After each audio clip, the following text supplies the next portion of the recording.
ನವಿಲು ಅಂದವಿಲ್ಲ, ಗರಿಯ ಸೊಬಗು ಹೊಂದಲಿಲ್ಲ, ಕುಣಿವ ನವಿಲು ಗಂಡು ಕೇಳಲೆ.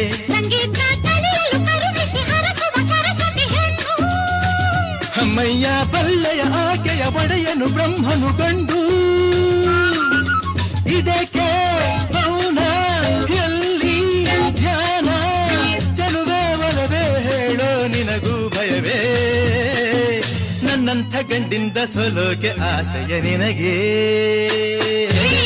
ನನ್ನ ನೀನು ಗೆಲ್ಲಲಾರೆ, ಹಿಡಿದು ಹಿಡಿದು ಛಲಬೇಸಕ್ಕೆ. ಎಲ್ಲರೆದುರು ಮಾನ ಹೋಗಿ ಕೊನೆಗೆ ಮನೆಗೆ ಓಡುವೆ.